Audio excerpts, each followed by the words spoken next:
बोलिए वंदे बिहारी लाल की जय हो। बोलिए श्रीमद् भागवत महापुराण की जय हो। बोलिए सुखदेव जी महाराज की जय हो। बोलिए परीक्षित जी महाराज की जय हो। जय जय श्री राम। भागवत सत्र में कथा हृदय अनुरागी मेरे पिता तुल्य बुजुर्ग भगवती सीता माता अनसुईया के पटलू का अनुकरण करने वाली दिव्य साकार मूर्तियां मेरी माता एवं बहनें, भारतीय संस्कृति के आशा के केंद्र बिंदु मेरे नौजवान भाई एवं संत शिरोमणि भगवान। आइए एक बार जय श्री राधे सभी स्वीकार करें और अपने मन को एकाग्र करके मेरे श्रवण एवं मनन करें। श्री हरि।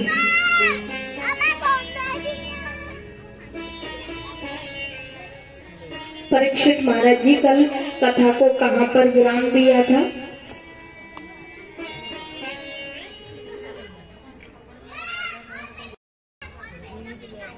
आपसे पूछते हैं और पीछे वाले दादाजी पता नहीं क्या कह रहे हैं, सुनाई भी नहीं दे रहा।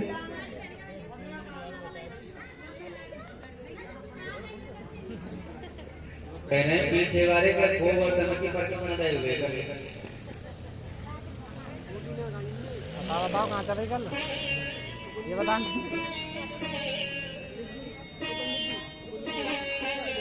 बताओ वे बता रहे हैं खाने के बता दे ना पता नहीं बता दे रुकमणी विवाह पे चल रही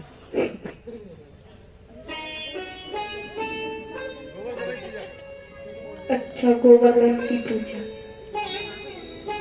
तो पूजा हो चुकी थी या अभी होने बाकी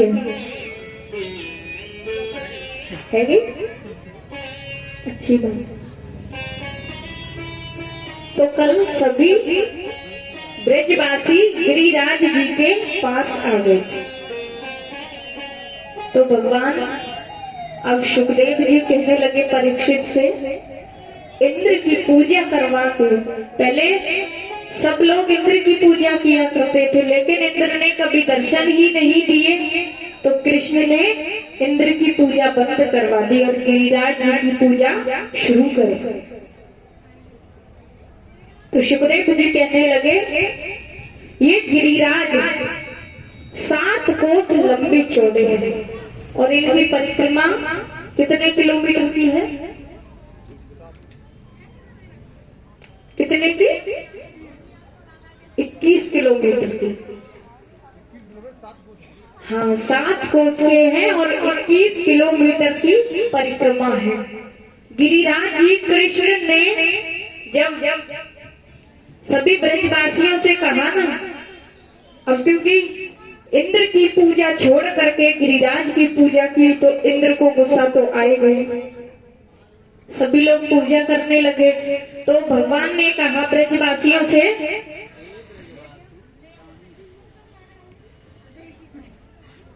अब हमारे गिरिराज जी को स्नान करवाइए। अब स्नान करवाने की बात कही तो ब्रजवासी वही पास में यमुना है और यमुना से जल भरकर लाने लगे, गिरिराज को स्नान कराने लगे। लेकिन सभी ब्रजवासी पानी लेकर आए। अब 7 कोस लंबे चौड़े गिरिराज महाराज, तो सभी ब्रजवासी कहने लगे, अरे कन्हैया, गिरिराज को स्नान कराना तो दूर की बात, अभी तो इसका नख भी गीला नहीं हुआ, हमारे बस की बात नहीं है इसको स्नान करना। जब सभी ब्रजवासी परेशान हो गए तो कन्हैया कहने लगे, अब सब लोग अपने अपने नेत्रों को बंद कर लीजिए। सबने अपने नेत्र बंद किए और कन्हैया ने अपने मन से गंगा प्रकट की, इसीलिए उसका नाम हो गया मानसी गंगा। ये मानसी गंगा मन से ही प्रकट हुई और मानसी गंगा के जल से ही श्री गिरिराज जी को स्नान करवाया। अब ब्रजवासी कहने लगे, अब जल्दी से सारी सामग्रियां सजा दी गई। गिरिराज महाराज प्रकट होकर भोग लगाएंगे, उससे पहले हम गिरिराज की परिक्रमा कर ले। तो सभी गिरिराज की परिक्रमा करने लगे। परिक्रमा जैसे ही पूर्व हुई तो कन्हैया कहने लगे, अब आप अपने नेत्रों को बंद कीजिए। नेत्रों को बंद करवाया और कृष्ण मुरारी बन करके सामने खड़े और दूसरे रूप में 4 भुजा धारण करके गिरिराज जी प्रकट हो जाते हैं। जैसे ही गिरिराज महाराज जी प्रकट हुए और भोग को लगा करके जैसे ही भोग पाने लगे ना, सभी ब्रजवासी प्रसन्न हो करके जोर से जयकारा लगाने लगे।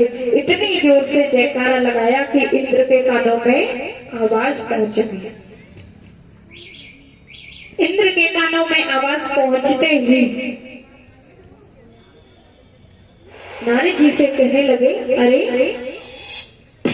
ये सब क्या हो रहा है? नारद ने कहा, अरे प्रभु, सभी ब्रजवासियों ने आपकी पूजा तो बंद कर दी है। उस नन्हे से बालक, उस 7 वर्ष के बालक ने आपका तो पत्ता ही साफ करवा दिया।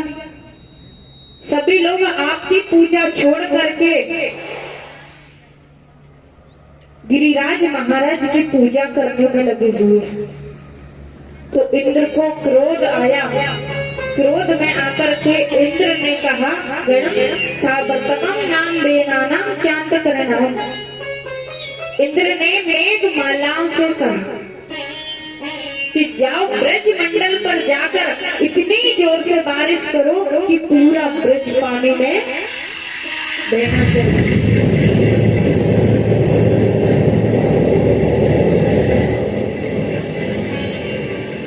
अब जैसे ही अभी तो कहा है हुई,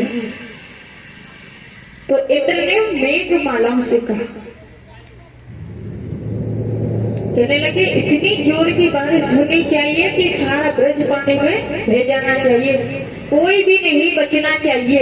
इस प्रकार कह करके इंद्र ने प्रलय के उन मेघों को आज्ञा दे दी और बड़ी जोर की बारिश शुरू हो गई और काले पीले बादल छाने लगे। जैसे ही बारिश होना शुरू हुआ, सभी ब्रजवासी भयभीत हो गए। उनको डर लगने लगा, क्योंकि इतनी जोर की बारिश, मूसलाधार बारिश होने लगी। सभी लोग भयभीत हो गए, हाहाकार मच गए। ब्रजवासी अब कन्हैया से कहने लगे, अरे कन्हैया, हमने इंद्र को कुपित कर दिया है, क्योंकि हमने इंद्र की पूजा को त्याग दिया है। अब इंद्र को क्रोध आएगा और पता नहीं हमारा क्या होगा। तो कन्हैया कहने लगे, आप चिंता ना करो और आप अपने नेत्रों को बंद करके गिरिराज महाराज का ध्यान कीजिए। ब्रजवासियों ने अपने नेत्र बंद किए, गिरिराज महाराज का ध्यान किया और कृष्ण ने अपने बाएं हाथ पर गिरिराज को उठा लिया। ये गिरिराज मदिराचल पर्वत के पुत्र हैं।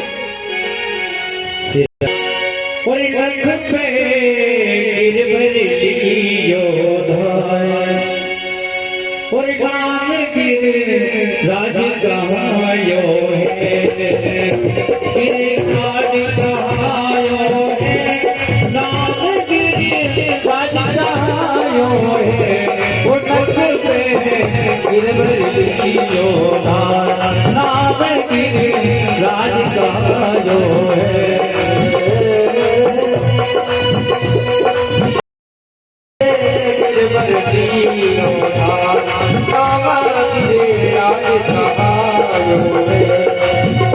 गिरिराज कहायो है, नाम गिरिराज कहायो है, उठक पे गिरवलियो नाम गिरिराज कहायो है, उठक पे गिरवलियो नाम गिरिराज कहायो है।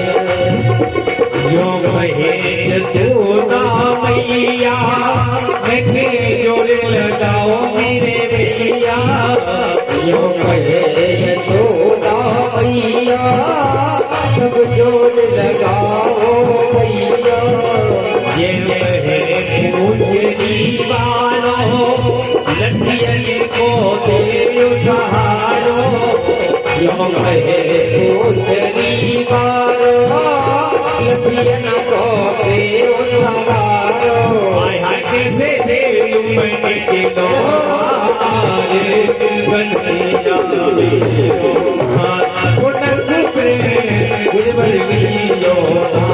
नाम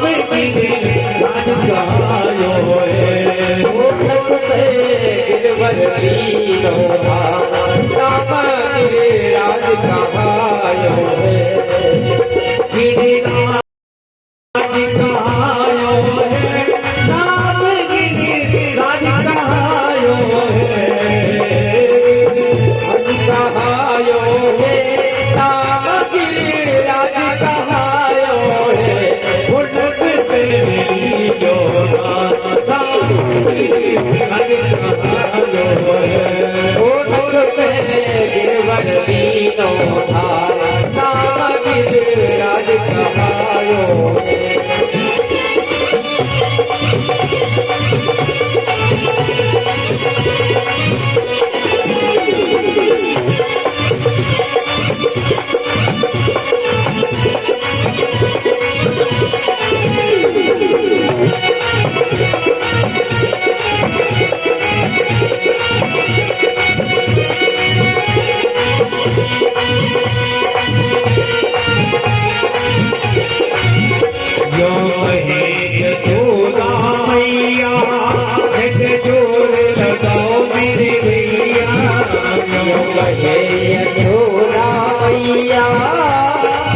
कहायो है नाम गिरिराज कहायो है रखो पे गिरवर लियो नाम गिरिराज कहायो है गिरवर लियो नाम गिरिराज कहायो है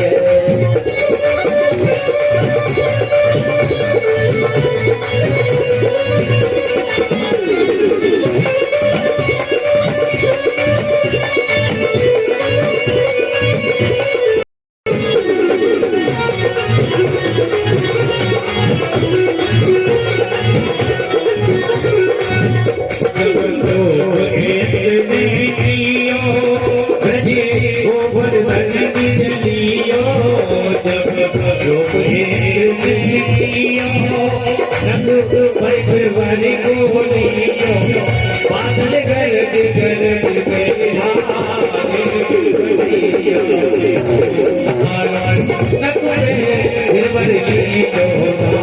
नाम गिरिराज कहायो है गिरिराज कहायो है नाम गिरिराज कहायो है नाम गिरिराज कहायो है उठ पे गिरवर लियो नाम गिरिराज कहायो है उठ पे गिरवर लियो नाम गिरिराज कहायो है नाम गिरिराज कहायो नाम गिरिराज गिरिराज महाराज की जय हो जय जय श्री राधे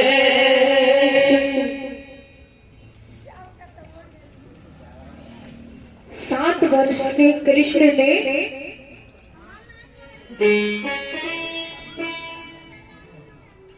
अपने बाएं हाथ पर 7 कोस लंबे चौड़े गिरिराज महाराज को अपनी एक अन्य उंगली पर धारण कर ली और ब्रजवासियों से कहने लगे अब सब लोग अपने नेत्रों को खोलो। सभी ने अपने नेत्र खोले। अब जैसे ही नेत्र खोले हैं तो एक स्वरूप में कृष्ण मुरारी बन करके कन्नी उंगली पर पर्वत को धारण किए हुए सभी ब्रजवासियों ने कहा अरे कन्हैया इतने बड़े पर्वत को 7 कोस लंबे चौड़े पर्वत को तूने अपनी उंगली पर धारण कैसे कर लिया। तो भगवान कहने लगे यदि मैं आपसे सच कहूंगा तो आप विश्वास ही नहीं करेंगे। कृष्ण ने कहा कि मैं भगवान हूं।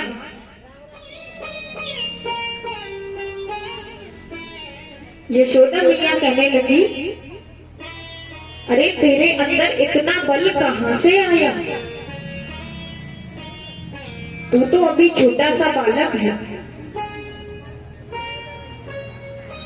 तो भगवान श्री कृष्ण कहने लगे कछु माखन को बल भड़ा कछु गोपन करी सहाय। श्री राधे जू की कृपा से मैंने गिरवर लिया उठा। भगवान श्री कृष्ण ने कहा यदि मैं आपसे पहले कहता कि मैं भगवान हूं तो आप विश्वास ही नहीं करते, क्योंकि मैंने पूतना का वध किया, सकटासुर को मारा, अरिष्टासुर को मारा, मुझे ना जाने कितने राक्षस मारने आए, मैंने सबका उद्धार किया। अब इस तरह से कहा कहने लगे अब ये बारिश हो रही है, ये यमुना का जल और बारिश का जल सब एक हो गए। बारिश होते होते 3 दिन हो गए, पता ही नहीं चलता कि यमुना का जल और बारिश का जल सब एकत्रित हो गया। कृष्ण को गिरिराज धारण गिरिराज धारण किए, लेकिन अभी पानी ही बंद नहीं होता। मूसलाधार बारिश होने लगी। सभी लोगों ने अपनी अपनी छड़ी पर्वत के नीचे लगाई। भगवान ने अपनी कन्या जैसे ही धारण किया, 7 वर्ष के कृष्ण को देखकर इंद्र ने मेघ मालाओं से कहा, अरे जाकर देखो, पूरा ब्रज पानी में अब तक बह जाना चाहिए, कितना समय हो गया। वहीं पर नारद जी भी होते हैं, तो वहां जाकर के देखा तो वहां तो धूल उड़ रही थी। तो इंद्र को पता चला कि वहां धूल उड़ रही है। तो इंद्र ने कहा, धूल कैसे उड़ रही है, इतनी तेज बारिश हो रही है, बारिश का पानी कहाँ गया। इंद्र बोले, तो इतना सारा पानी कहाँ है। कन्हैया ने जब गिरिराज उठाया तो नीचे से शेष नाग ने आकर चारों तरफ बांध लगा, ताकि बाहर का जल अंदर ना आ सके। और ऊपर एक कोने पर बैठकर सुदर्शन चक्र जी पानी को सुखा रहे हैं, और दूसरे कोने पर अगस्त मुनि बैठकर जल को पी रहे हैं, और सुदर्शन जी जल को सुखा रहे हैं, और शेष नाग नीचे चारों तरफ बांध लगाए हुए हैं। इंद्र को पता चला कि ये तो भगवान है। तो इंद्र ने सोचा, ये तो मैंने बहुत बड़ा अपराध कर दिया। ब्रजवासियों को पानी में बहने का षड्यंत्र, और वहां श्री कृष्ण जी, तो मुझसे बहुत बड़ी भूल हो गई। गिरिराज की तभी से स्थापना हो गई, और जो 56 भोग बने थे ना, उनका घर घर में प्रसाद बांटा गया। उसी दिन से ये गिरिराज की पूजन की परिक्रमा की परंपरा चली आ रही है। देवराज इंद्र ने ब्रजवासियों को जल में बहाने का षड्यंत्र किया, तो इधर में मेरे कन्हैया ने इंद्र का अभिमान दूर किया। इंद्र ने अपनी गलतियों की क्षमा मांगी। देवराज इंद्र हाथी पर बैठकर आए, और जहाँ से ब्रज की सीमा आरंभ होती है वहां से नीचे उतर गए, और कृष्ण से क्षमा याचना करने लगे। कृष्ण से कहने लगे, प्रभु मुझे क्षमा कर दो, मैं आपको पहचान नहीं पाया। इंद्र ने कहा, आप तो जगत के पिता हो, जो कुछ भी हो केवल आप ही हो। इसलिए अर्जुन भी गीता में कहते हैं, तुम ही जगत के पिता हो, चराचर के गुरु हो, चराचर के स्वामी हो, सर्वस्व तो केवल प्रभु आप हो। आपका सब कुछ दिया हुआ है, लेकिन आप जैसा परम कृपालु कौन हो सकता है। ऐसों को उद्धार जगमाई बिना, सेवा जो द्रवही दीन पर, राम सरिस को नहीं। हमारे राम और कृष्ण बड़े कृपालु हैं। कृष्ण ने इंद्र को क्षमा किया और इंद्र का अभिमान दूर किया। जीवन में अहंकार कभी ना करो। भक्ति, यदि भक्तों को कोई कष्ट देता है तो भगवान सहन नहीं कर सकते। भगवान कहते हैं, हम भक्त हमारे सुन अर्जुन, प्रतिज्ञा मेरी यह व्रत तरही न टरे। यह मेरा है और मैं भक्त का हूं।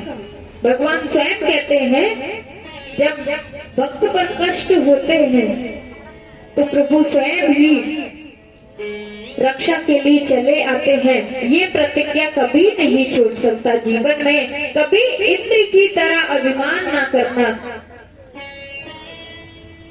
अब इंद्र का अभिमान दूर किया तो प्रभु कहने लगे, जिस तरह इंद्र ने अभिमान किया है, ये अभिमान करोगे ना तो ये गलतियां जो इंद्र ने गलती की, ब्रज को जल में बहाने का षड्यंत्र, अब सुखदेव महाराज परीक्षित से कहने लगे, ये उसी दिन से गोवर्धन की परिक्रमा की परंपरा चली आ रही है और गोवर्धन पूजन की परिक्रमा चली आ रही है। अब सुखदेव जी कहने लगे, अरे परीक्षित, अब क्या होता है? अब आता है रास का प्रसंग, रास लीला का प्रसंग। रास पंचाध्यायी श्रीमद् भागवत के पंच प्राण है। सुखदेव जी कहने लगे, अब यही है रास लीला का प्रसंग। रास का प्रसंग बड़ा अद्भुत है, रास का बड़ा पावन प्रसंग है। सुखदेव जी ने पहले नर्मदा भक्ति का वर्णन किया, उसी के आधार पर जीवन यापन करना चाहिए।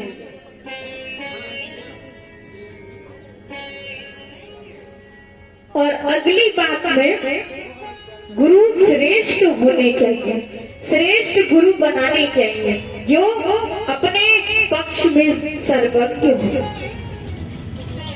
जो अंधकार को दूर करके प्रकाश प्रदान करे, ऐसे गुरु बनाने चाहिए। और वृंदावन में बसने का संकल्प करें, क्योंकि वहां पर अनेक गोपियां हैं और रास विहार कृष्ण ने गोपियों के साथ किया। गोपी का अर्थ है, गो मने इंद्रियां और पी का अर्थ है पीना। गो भी इंद्रिये कृष्ण रसम पिबत इति गोपी। जो प्रत्येक इंद्री से कृष्ण रस का पान करे उसका नाम गोपी है। अपनी प्रत्येक इंद्री से कृष्ण रस का, जो कृष्ण रस का मतलब नाम होता है ना, उसका रसपान करे, वही गोपी है। और हर गोपी में कृष्ण के लिए प्रेम है, भाव है, उसका नाम गोपी है। ये गोपियां बड़ी अद्भुत है, क्योंकि भगवान ने जब अपनी मुरली बजाई,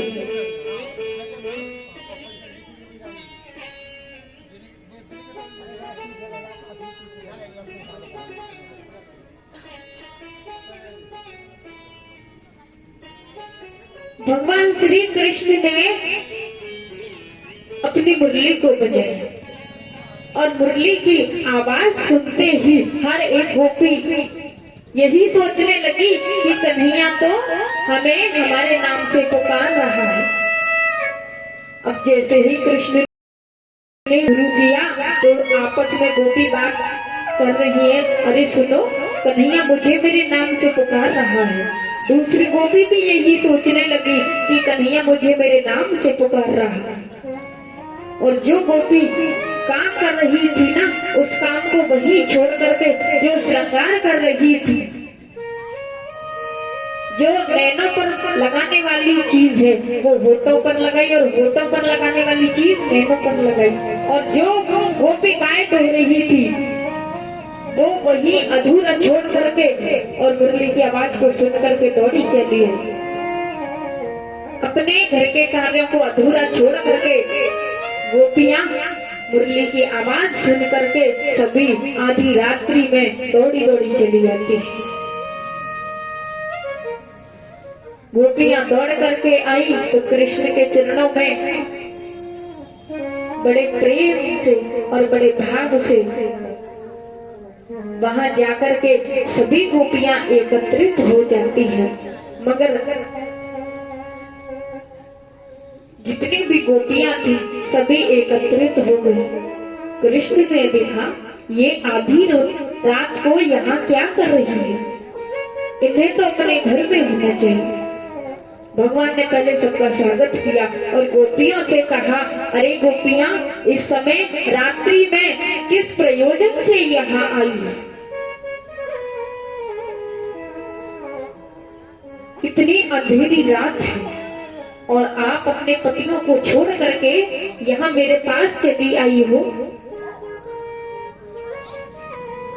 तो गोपियों ने कहा, आपने इस तरह की मुरली बजाई, मुझे लगा शायद मुझे आवाज दे रहे हैं। ये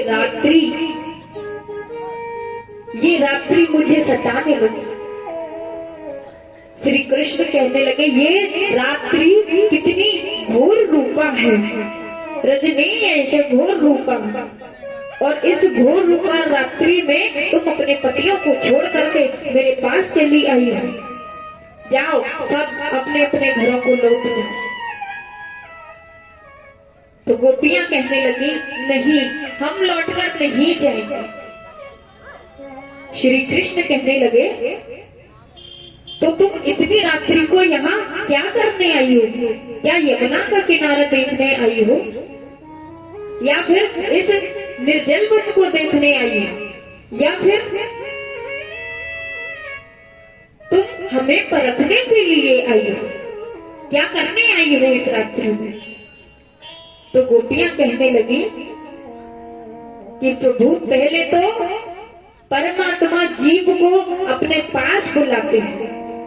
पहले तो भगवान जीव को अपने पास बुलाते हैं, और जीव जब पास में आता है तो आप उन्हें लौट जाने को कहते हैं, और भगवान उनकी ठोक पीट कर परीक्षा लेते हैं, यदि ये मेरी भक्ति के लायक है या नहीं है। और आज हम सब कुछ छोड़कर आई हैं और आप हमसे कहते हो कि यहाँ से लौट जाओ।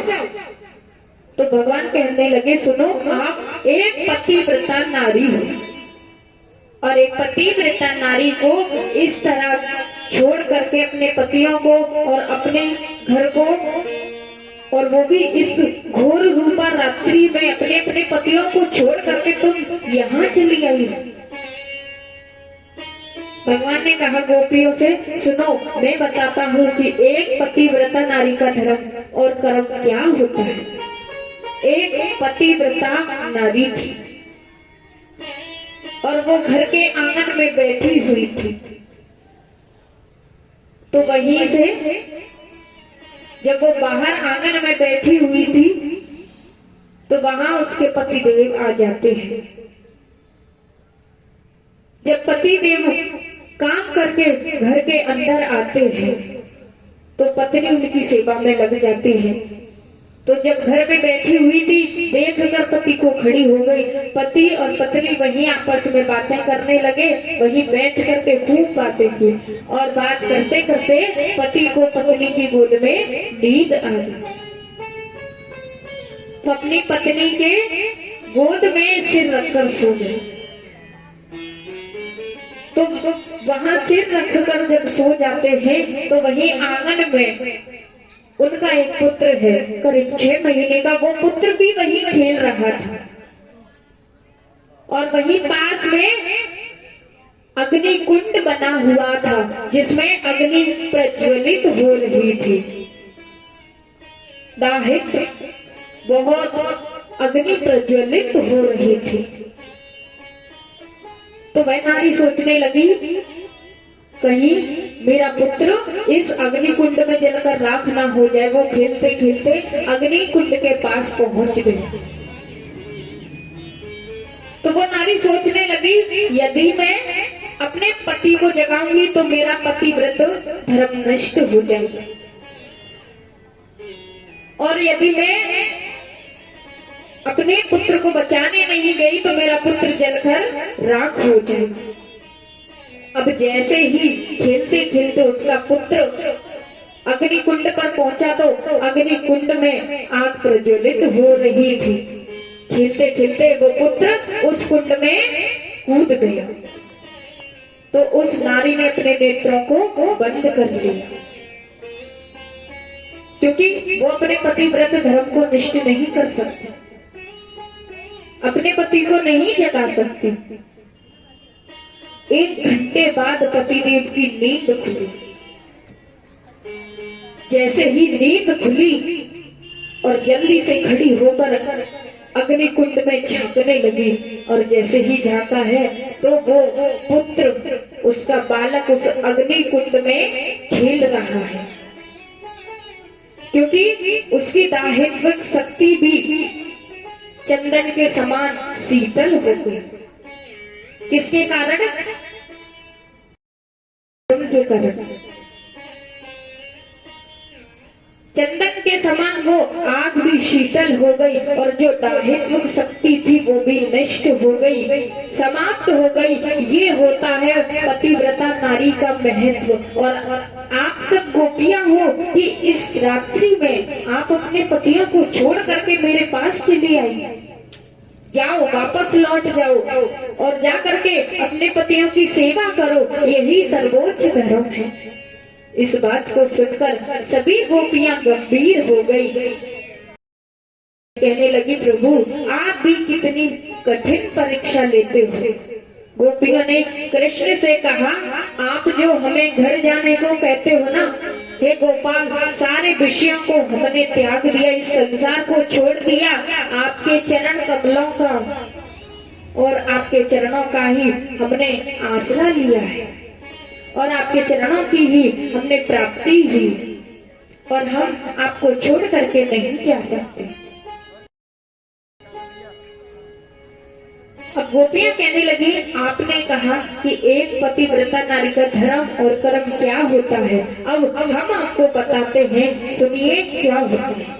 गोपियां कहती हैं एक पतिव्रता नारी थी, पति की बहुत सेवा करती थी, खूब सेवा किया करती थी।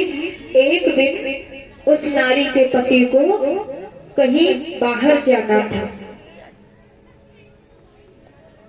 तो पत्नी कहने लगी अपने पति से देखिए आप बाहर जाएंगे, मैं तो आपके बिना नहीं रह सकती। तो पति ने अपनी स्वयं की मूर्ति बनाकर पत्नी को दी और कहा ये लो, ये मूर्ति मैं हूँ, तो इस मूर्ति की खूब सेवा किया करना, तो मैं समझूंगा कि मेरी सेवा होती है। पत्नी कहने लगी ठीक है। पत्नी को समझा करके पतिदेव चले जाते हैं, मूर्ति बनाकर दे जाते हैं। अब जिस दिन से पति घर से गए उसी दिन से उस नारी ने अपने द्वार को बंद कर लिया और उस मूर्ति को अलमारी में सजा करके रखा। उसकी खूब सेवा किया करती थी, हर रोज सेवा किया करती थी। एक वर्ष बाद उसके पति लौटकर आए। जब लौट करके आए हैं तो वह नारी मूर्ति की सेवा करने में लगी हुई है और पतिदेव बाहर द्वार पर खड़े हो खटखटाने लगे, लेकिन पत्नी ने द्वार नहीं खोला और कहने लगी अगर मैं द्वार खोलने गई तो मेरे पति की जो सेवा है वो छूट जाएगी, मेरा धर्म नष्ट हो जाएगा, मैं द्वार खोलने नहीं जाऊंगा। अब सच्चे पति ने द्वार पर वो सेवा करती रही। 1 घंटा हो गया पति देव को द्वार, लेकिन पत्नी द्वार खोलने नहीं आई। तो अब गोपियां कृष्ण से कहने लगी अब आप बताओ उस नारी को द्वार खोलने जाना चाहिए या नहीं जाना चाहिए? बताओ भैया द्वार खोलने जाना चाहिए या नहीं जाना चाहिए? क्यों जाना चाहिए? अरे दादाजी आप क्यों बता देते हो, मैं कैसे पता चलेगा ये सुनती है क्या करती है? क्यों खोलने जाना चाहिए? वो तो अपने पति की सेवा में लगी हुई है। अगर वो द्वार खोलने गई तो पति धर्म जो नष्ट है, धर्म है ना, वो नष्ट हो जाएगा। तो खोलने जाना चाहिए या नहीं जाना चाहिए? नहीं जाना चाहिए। मना कराएंगे नहीं जाना चाहिए, जाना चाहिए। तो बताओ क्यों जाना चाहिए? तो वो भी तो पति है जो मूर्ति में है, उनकी सेवा करनी चाहिए या नहीं? वो 1 वर्ष से पूजा करती आ रही है और एक दिन के लिए पूजा को छोड़ दी। तो कृष्ण गोपियों से कहने लगे तुरंत द्वार को खोलने जाना चाहिए, क्योंकि सच्चे पति देव जब द्वार पर आ गए हैं तो नकली पतियों की सेवा करने की क्या जरूरत है?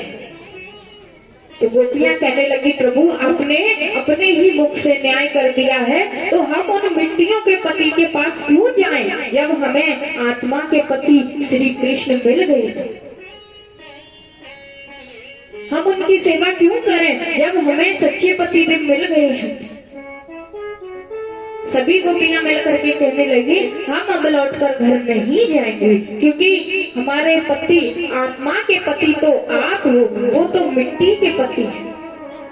ऐसा वर क्यों बरे जो जन्मे और मर जाए, वर बरिए गोपाल जी जिनसे जुड़ लें और अमर।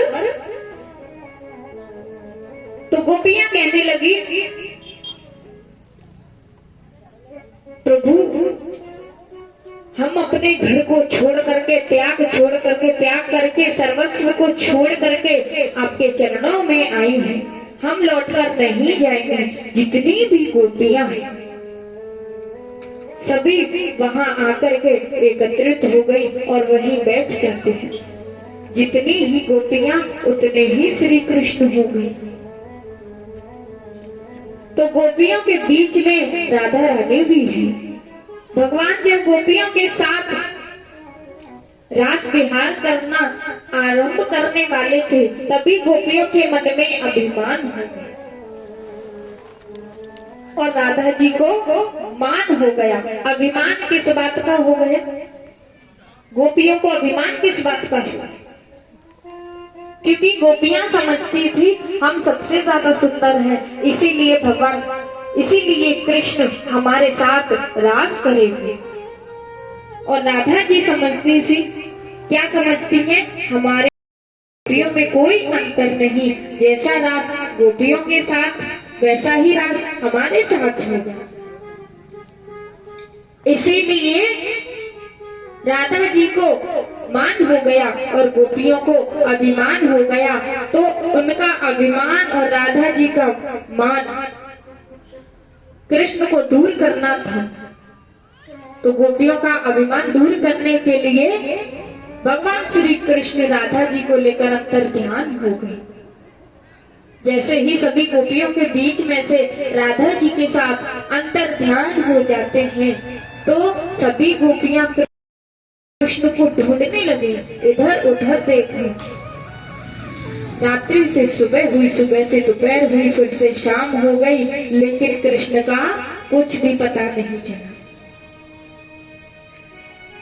अब सारी गोपियां थक हार करके एक बगीचे में जाकर बैठ जाती हैं और बड़ी परेशान हो जाती हैं। हाथ जोड़ करके प्रभु को याद करने लगी और कहने लगी, हे कन्हैया हमें छोड़ करके कहाँ चले गए, हमने ना जाने क्या भूल कर दी,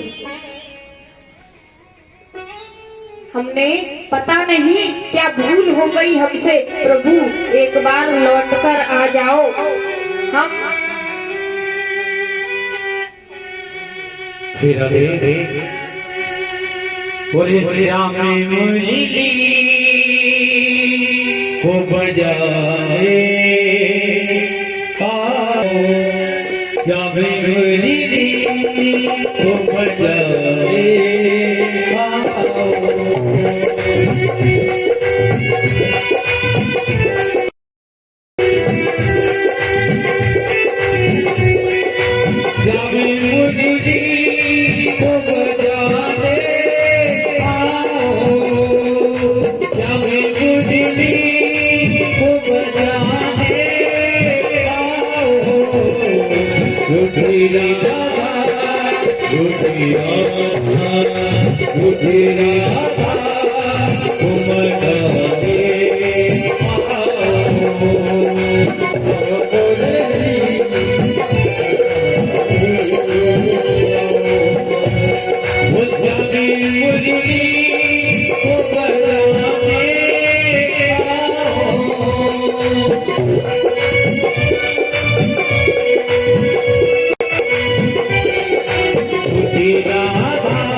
बोली बोली अमर हरि लाल की जय है।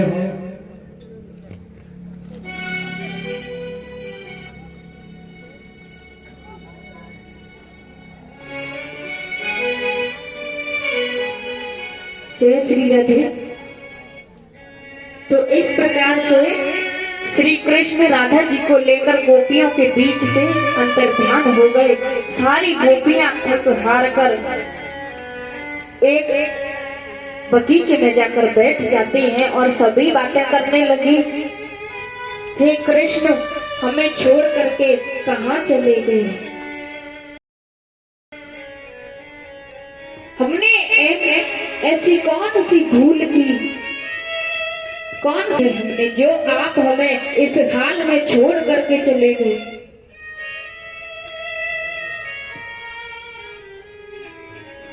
जब सारी गोपियां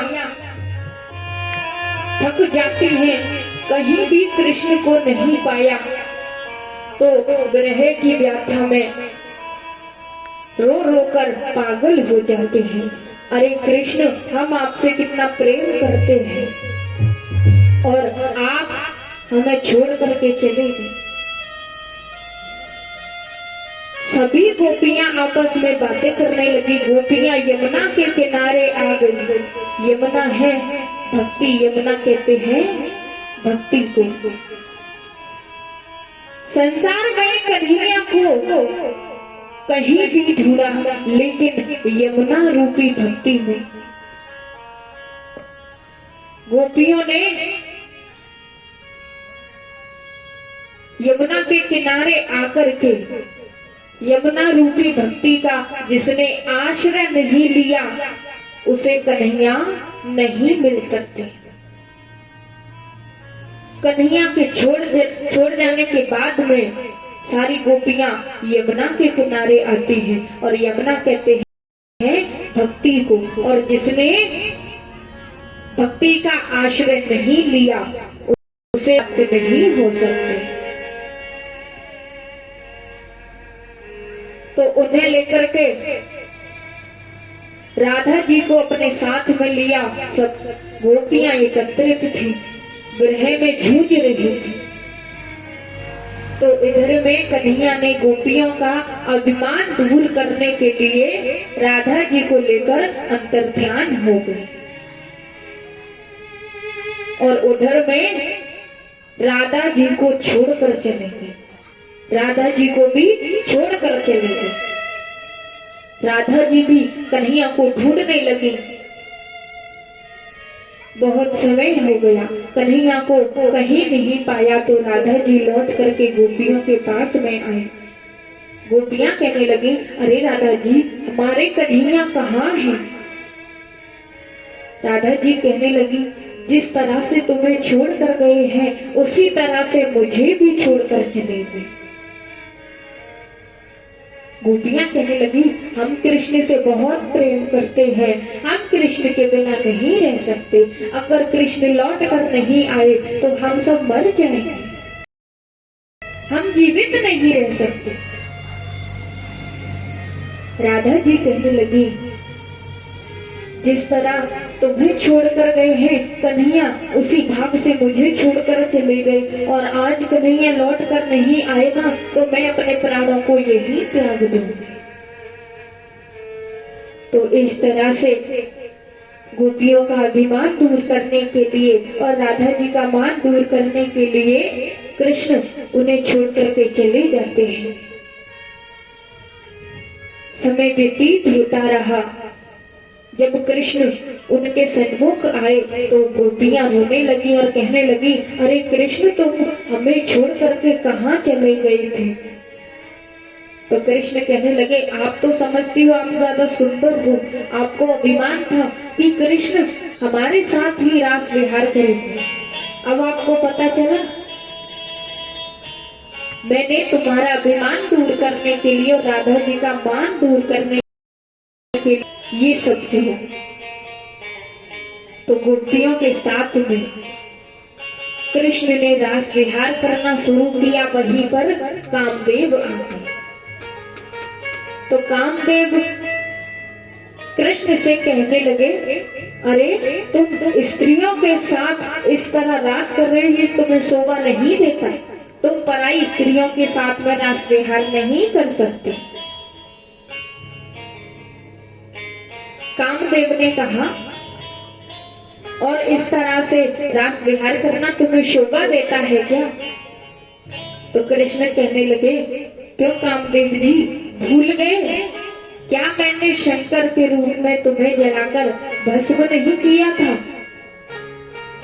जब शिव तीसर नैन उघारा, जब शिव तीसर नैन उघारा, शंकर के रूप में मैंने तुम्हें जला दिया था, फिर तुम यहाँ भी आ गए।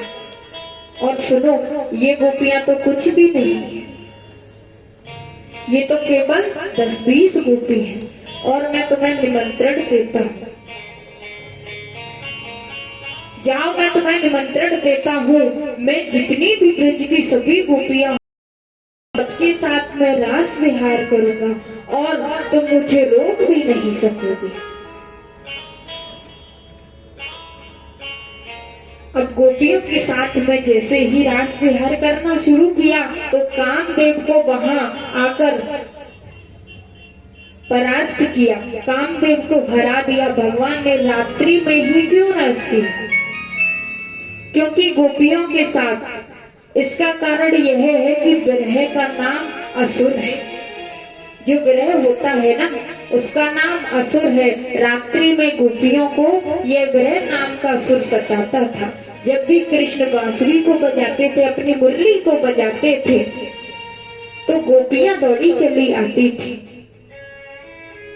इसीलिए सारी गोपियां एकत्रित होकर के प्रभु के साथ में रास विहार करने के लिए। अब सुखदेव जी कहते हैं कि भगवान अवतार किसके लिए लेते हैं? भगवान का अवतार क्यों होता है? परीक्षित जी, सुखदेव जी कह रहे हैं, भगवान का अवतार क्यों होता है? क्यों होता है? पाप को नष्ट करने के लिए। तो सुखदेव जी कहने लगे, श्री कृष्ण का अवतार धर्म की स्थापना के लिए होता है। धर्म के संस्थापक श्री कृष्ण पराई स्त्रियों के साथ रास क्यों करेंगे? क्योंकि वो गोपियां नहीं थी, वो गोपियों के रूप में तपस्वी ऋषि थे। इसीलिए उनके साथ में रास विहार किया। काम विजय प्रख्यापनार्थम से यम रास लीला।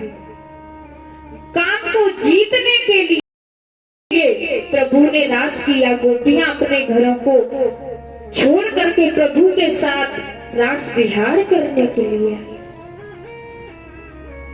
और वो गोपियां तपस्वी ऋषि थे, इसीलिए उनके साथ में रास विहार किया।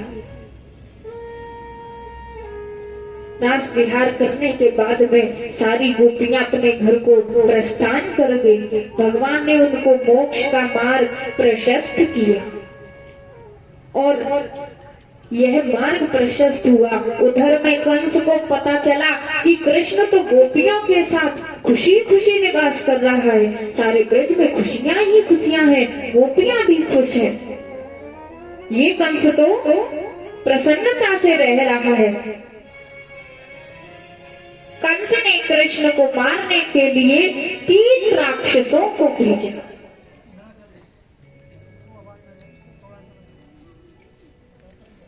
कंस ने 3 राक्षसों को भेजा, शंखचूड़, मायासुर, अरिष्टासुर। ये तीनों राक्षस मेरे कन्हैया को मारने के लिए आए।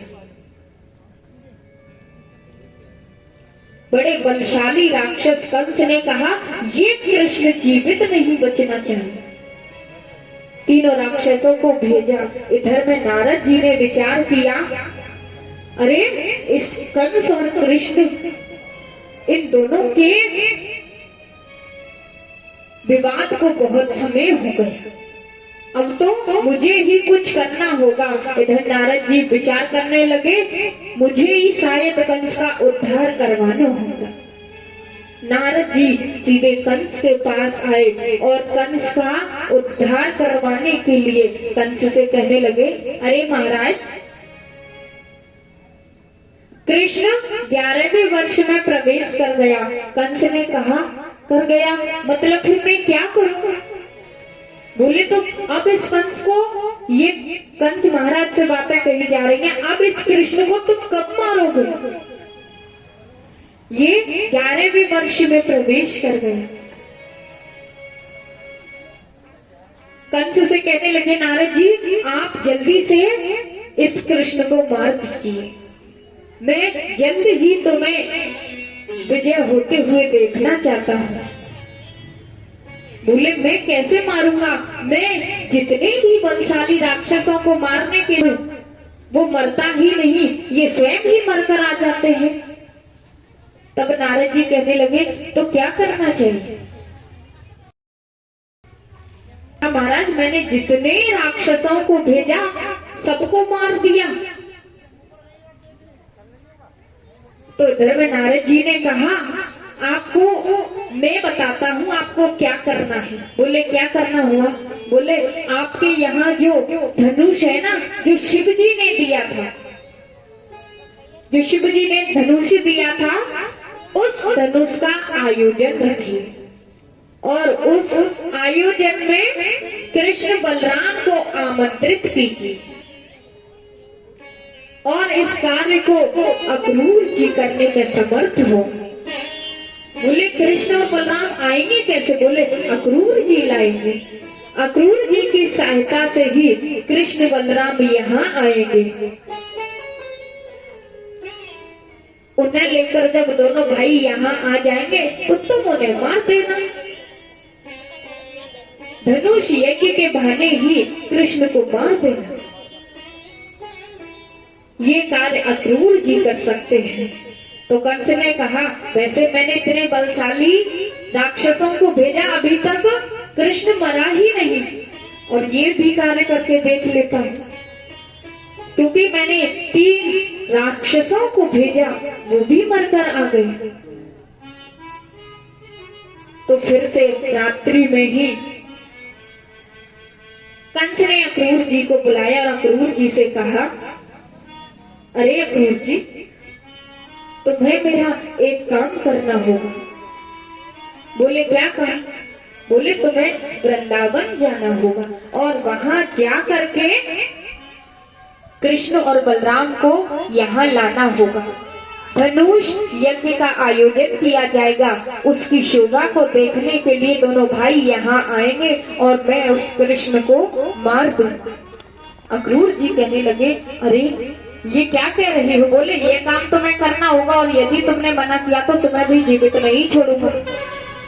अक्रूर जी सोचने लगे, अगर ये काम मैंने नहीं किया तो ये मुझे भी मार देगा।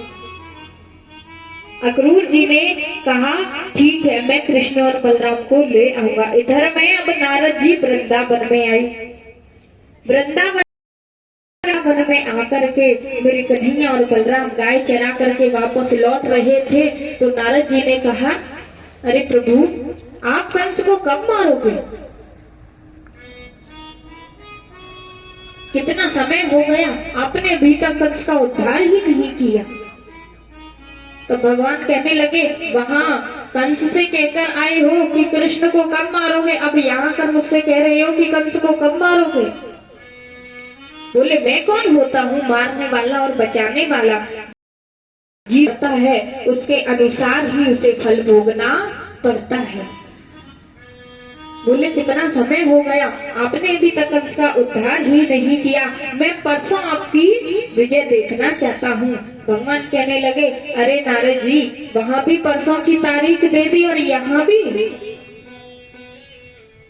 इधर रात्रि में कंस ने अक्रूर जी को बुलाया और कहा, अक्रूर जी देखो, ये मेरा रथ है, इस रथ को ले जा करके, इसको सजा करके तुम्हें कृष्ण और बलराम को लाना है। अब जैसे ही अक्रूर जी को रथ सौंपा, अक्रूर जी ने सोचा ये तो बड़ा दुष्ट है, यदि मैं नहीं गया तो ये मुझे भी मार देगा। अक्रूर को जाने का आदेश